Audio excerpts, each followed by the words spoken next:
Mesdames et messieurs, merci d'être avec nous sur la Teranga Info et bienvenue. Top 5 du 26 avril 2021. Climat social dans les universités. En grève depuis 14 jours, les étudiants de Bambey en route vers Dakar. Leurs camarades de l'UGB décrètent une grève de 72 heures. Les climats sociaux risquent de se détériorer encore dans les universités. Après la menace de grève brandie ce lundi par les enseignants supérieurs affiliés au Sud, c'est au tour des étudiants d'ouvrir un autre front, en grève depuis 2 semaines. Les étudiants de Bambey sont en route vers Dakar pour manifester leur courroux. Mais la marche risque d'être arrêtée par les gendarmes postés à Diamniadio pour accueillir les étudiants. À l'UGB, les étudiants ont aussi décrété 72 heures de grève ce lundi. Un précédent très dangereux à l'IBD, 6 agents arrêtés pour un trafic des cartes d'embarquement. Fausses cartes d'embarquement, trafic de passagers, tickets falsifiés. La police a démantelé une grosse mafia à l'aéroport international Blaise Diagne de Diass. Selon l'Observateur, tout est parti de plusieurs plaintes déposées par Air Sénégal et la police espagnole qui s'est plaint de l'arrivée sur son sol d'un passager mystérieux. 6 agents, dont une dame qui officie pour des sous-traitants chargés du contrôle de la gestion du ticket à l'IBD, sont arrêtés et déférés au parquet. D'après les informations du journal, ces passagers se faisaient enrichir régulièrement moyennant des sommes d'argent de 50 000 francs CFA. Grand prix Sénico de récital du Coran. Le jeune Mohamed Mahi Touré remporte le concours et embauche 20 millions. La 6e édition du concours de récital coranique à l'initiative de l'entreprise Sénico a donné son verdict.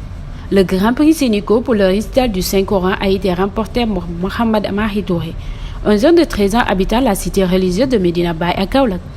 À l'issue d'une finale âprement disputée au King Fahd Palace de Dakar entre les jeunes apprenants coraniques venant de plusieurs régions du pays, Mohamed Mahi Touré s'est adjugé au Grand Prix après la libération du jury, qui lui a octroyé une note de 98,66 sur 100. Si cet éclatant succès a surpris d'un plus. À Medina Baye, presque tout le monde attendait le grand. Aziz Sizika, le vainqueur du jour, Mohamed Mahi Touré, était le lauréat en 2017 au Grand Prix international Cheikh Ibrahima Niass. Procès de l'étudiant Saher Kébé pour l'apologie du terrorisme. La Cour appel confirme la peine du première instance. Le procureur de la République avait fait appel du jugement condamnant Saher Kébé à 3 mois avec sursis. L'étudiant avait purgé 4 ans de prison avant d'être jugé et sa situation avait beaucoup ému l'opinion, qui avait déclenché un vaste mouvement de soutien à son endroit. Malgré la peine de 3 mois avec sursis de premier jugement, le procureur a tenu à faire un appel.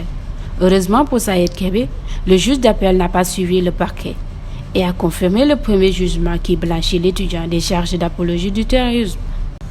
Décès de 4 bébés à l'hôpital Magatte Lô de Linguère. Abdoulaye Diouf Sarr attend le premier rapport cet après-midi. Le ministre de la Santé attend dans la journée le rapport de l'équipe technique envoyée à Linguère pour faire la lumière sur ce drame qui continue à défrayer la chronique. Selon les sources, l'équipe du ministre a déjà confirmé la cause du décès des bébés qui sera dû à un court-circuit d'électricité. Le rapport de la direction des infrastructures et de la maintenance attendu cet après-midi sera remis au ministre Diouf Sarr. La gendarmerie, elle aussi, va élucider l'affaire des bébés morts dans un incendie au service de néonatologie à l'hôpital de Linguère. Selon l'Observateur, les enquêtes ont été attendues tous les membres de l'équipe qui étaient de garde le jour du drame. Le directeur de l'hôpital, le chef du service de la maintenance et des responsables de la pédiatrie ont aussi été interrogés. À en croire des sources du journal, les poursuivis pour mise en danger de la vie des bébés poursuivis étaient interrogés.